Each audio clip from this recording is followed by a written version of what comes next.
Bonjour à tous et bienvenue dans cette nouvelle vidéo. Je vais vous parler aujourd'hui de l'utilitaire AirDroid. Effectivement, avec cet utilitaire, vous pourrez gérer votre mobile sous Android de manière très simple grâce à un navigateur. Il est similaire à la solution AirMore dont j'avais fait un tuto il n'y a pas si longtemps, mais cet utilitaire n'est plus soutenu par son éditeur. Donc je vous fais un nouveau tuto grâce à un autre logiciel qui est AirDroid. Comme je vous le disais, vous allez pouvoir gérer votre mobile sous Android et donc gérer les photos, gérer les messages et les SMS, gérer les appels, accéder à vos fichiers grâce à un gestionnaire de fichiers, accéder même à la webcam de votre téléphone, faire du mirroring screen, etc. Et tout ça grâce à l'utilitaire AirDroid. Et on va y accéder grâce donc à un navigateur web. N'importe quel navigateur fera l'affaire, que ce soit sur un PC ou sur un Mac. C'est très simple, il faut juste au préalable installer une petite application AirDroid sur le téléphone et c'est parti pour gérer votre téléphone très facilement. On y va pour ce petit tuto.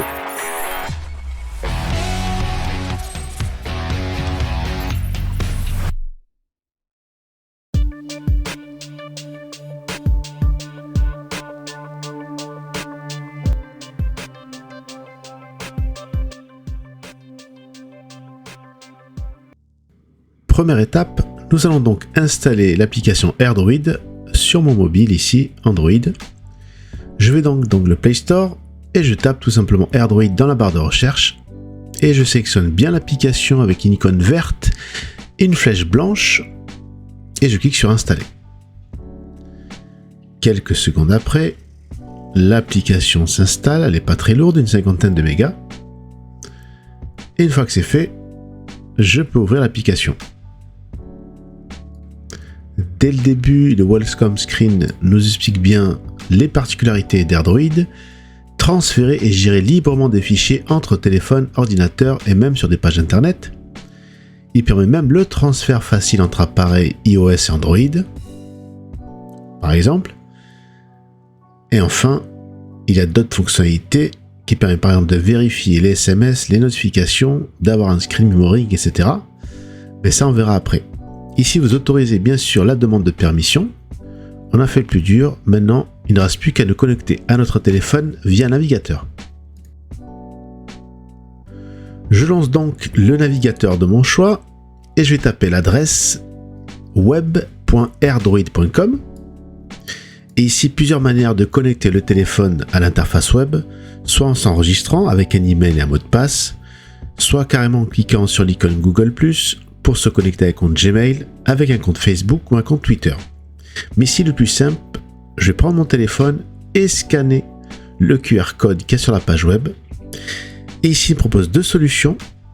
Je vais prendre la première, Switch to Light Mode, pour me connecter en utilisant le réseau local. Là, sur le téléphone, j'accepte et c'est terminé. Donc, je scanne le QR code et que j'accepte la notification. Voilà, maintenant je peux lâcher mon téléphone et me concentrer sur le navigateur.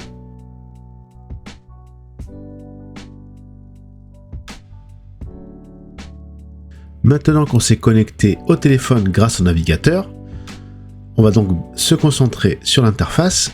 Donc ici, on a une sorte de bureau avec des icônes sur la gauche, des sortes de modules, des mini-applications qui vont nous permettre de gérer les photos, les messages, les fichiers, la caméra intégrée au téléphone, l'appareil photo, faire du screen mirroring, gérer le journal d'appel, les contacts favoris, toute la liste des contacts, gérer les vidéos via un gestionnaire de fichiers, gérer également la musique via un gestionnaire de fichiers également, ainsi que les sonneries du téléphone, et enfin gérer les applications via un gestionnaire d'applications, et pourquoi pas vous avez une icône aide si vous voulez de l'aide en plus.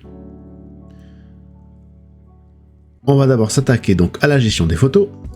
Je clique donc sur l'application photo et là c'est très simple. On a un gestionnaire de fichiers adapté aux photos et il nous affiche donc la pellicule caméra et tous les dossiers et sous-dossiers qui contiennent des photos. Donc là c'est très simple. Je peux soit individuellement télécharger chaque photo en passant la souris dessus et en cliquant sur la petite flèche pour télécharger.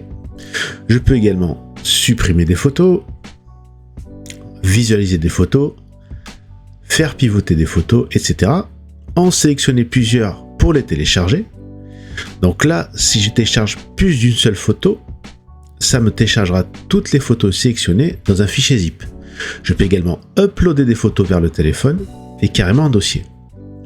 Chose très pratique, si vous sauvegardez toutes vos photos, il suffit tout simplement de cocher la case Select All et ça va vous prendre toutes les photos du téléphone. Et si vous faites Download, il va vous télécharger sur l'ordinateur dans un fichier zip. Mais ici, dans cet exemple, je vais vous montrer comment déjà télécharger une seule photo. Donc, par exemple, voilà, je vais prendre cette photo-là, je clique sur la petite flèche et ça va me télécharger individuellement que cette photo. Donc, je peux la mettre ici dans mon dossier de téléchargement en JPEG et je peux l'ouvrir. Voilà, elle s'affiche correctement. Maintenant, je vais en sélectionner plusieurs, tout simplement en cochant les cases, en cliquant sur Download pour télécharger. Et là, comme je vous le disais, il me télécharge un fichier zip qui contient ces fameuses 4 photos. Ouais, comme c'est très rapide en Wi-Fi, j'ouvre donc mon dossier zip, je le dézip, et dedans j'ai bien mes 4 photos qui étaient sur mon téléphone, et je peux bien sûr les ouvrir sans problème. Donc un bon outil pour gérer ces photos et les sauvegarder surtout.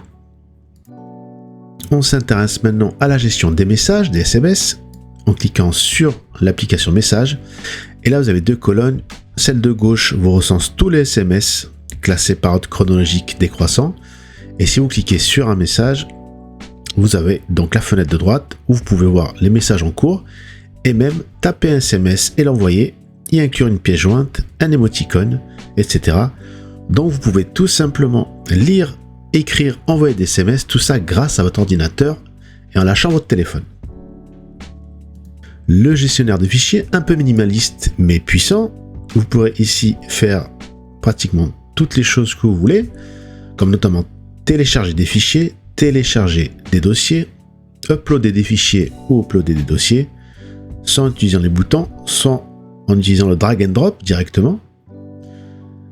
Donc là, ça peut être pas mal si vous voulez télécharger par exemple des fichiers PDF, des fichiers Word, même des images, sans passer par un gestionnaire d'images de tout à l'heure.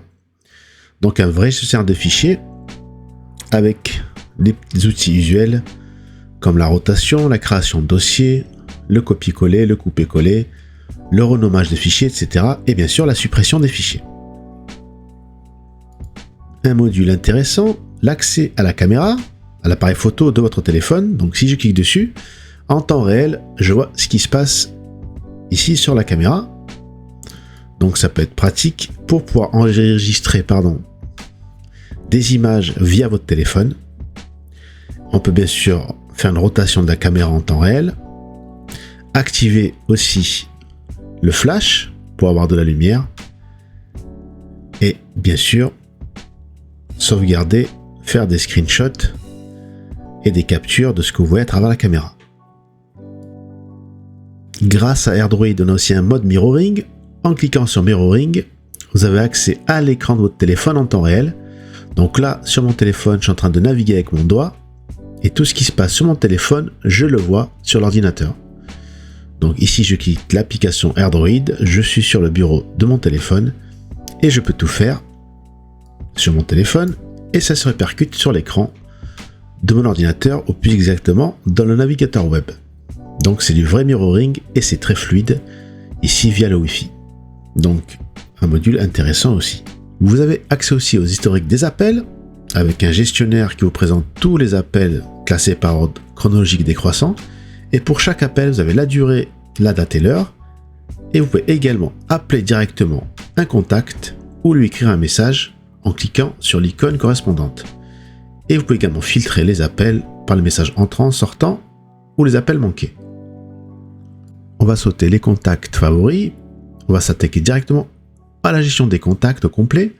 Donc là également on a un gestionnaire de contacts avec la liste de tous les contacts et bien évidemment ici on peut éditer un contact, supprimer un contact, rajouter un contact, exporter un contact et à partir d'un contact on peut également appeler un contact ou écrire un SMS via un contact. Donc c'est aussi un gestionnaire très puissant qui permet de gérer tous vos contacts. Également vidéo va vous permettre de gérer les vidéos qui sont dans le téléphone à la manière du gestionnaire de photos. Donc ici, même principe, on peut télécharger, uploader un dossier, télécharger par lot, etc. Comme pour les photos, on peut lire les vidéos en cliquant dessus et on a un petit aperçu qui s'ouvre. Donc vraiment très puissant pour gérer les vidéos à la manière des photos, donc même principe. Ici, j'en coche plusieurs et je peux les télécharger par lot dans un fichier zip par exemple. On peut également gérer la musique stockée dans le téléphone, donc là on peut en rajouter en uploadant des fichiers musicaux ou en télécharger s'ils sont dans le téléphone pour les sauvegarder. Et ici, même principe, on peut en sélectionner une seule ou plusieurs par lot. Et si on clique sur une seule, ça nous lance un mini lecteur afin d'écouter le son qui sort de cette musique. On peut également donc lire, la télécharger, la supprimer, en rajouter d'autres. Donc c'est aussi parfait pour gérer vos musiques. Mais également vos sonneries grâce à Ringtones. Et là c'est exactement le même principe que les musiques. On peut les écouter, les télécharger, les supprimer, en uploader, en télécharger et en rechercher grâce à la case Search en haut. Dernière application intéressante, c'est la gestion des applications. Donc là, un gestionnaire d'appli s'ouvre et on peut ici télécharger une application qui est déjà installée dans le téléphone afin de récupérer le fichier APK si on veut plus tard le réinstaller. Donc par exemple ici, je prends l'application Orange TV et ça me télécharge bien le fichier APK que je peux archiver et si un jour j'en ai besoin de le réinstaller. Je peux bien sûr désinstaller les applications en cliquant sur l'arc corbeille, installer des nouvelles applications en ayant un fichier APK. Donc là, si je reprends mon fichier Orange TV APK, je peux donc installer une application sur mon téléphone. Donc vraiment un gestionnaire très bien fait qui permet donc d'installer, de désinstaller les applications et de les gérer. Après ce tour d'horizon des applications, on s'attaque au reste de l'interface. Tout en haut, vous avez une barre avec différentes icônes. Celle de l'enveloppe vous permet d'accéder directement aux messages, aux SMS. Le téléphone, vous pouvez passer directement un coup de fil en numérotant ou en passant par les contacts. Et si vous numérotez sur votre téléphone, l'appel est bien passé. Et l'icône A vous permet de choisir le langage, donc le français si vous voulez, et ça redémarre l'interface. Moi j'aime bien choisir l'anglais. Et dernière icône pour vous déloguer de l'interface. Sur la droite, vous avez des widgets avec Summary, qui est un résumé du stockage du téléphone, l'icône File pour uploader un fichier, l'icône URL pour taper une adresse web, et l'adresse web sera directement ouverte sur votre téléphone avec le navigateur par défaut. Le clipboard permet de gérer le presse-papier, et App vous permet de coulisser une application en APK et l'installer directement sur le téléphone. Tout en bas, vous avez l'état de la batterie du téléphone, le sigle Wi-Fi qui vous dit que vous êtes connecté en Wi-Fi. Et voilà, ce petit tuto est terminé. Vous avez vu comme c'est très simple, il suffit juste d'installer une petite application très légère sur le téléphone, Android, de scanner un QR code et vous accédez à votre téléphone via l'interface web, via n'importe quel ordinateur, PC ou Mac, et vous pouvez donc gérer tout le contenu du téléphone via l'interface graphique, qui est assez bien faite via votre navigateur. Vous pouvez donc gérer vos photos, les télécharger, voire en uploader, gérer vos fichiers, PDF, Word, Excel, etc. Gérer vos contacts, vos messages, votre historique d'appels, et même passer des appels, et pourquoi pas rédiger et répondre à vos SMS directement via l'interface web. Donc une très bonne application pour gérer votre téléphone de manière très simple et très conviviale, tout cela grâce à votre ordinateur, et cela sans fioriture. N'oubliez pas de laisser un pouce bleu si la vidéo vous a plu, de vous abonner si ce n'est pas encore fait, et d'activer la cloche de notification pour ne rater aucune de mes vidéos. Merci et à bientôt pour une prochaine vidéo.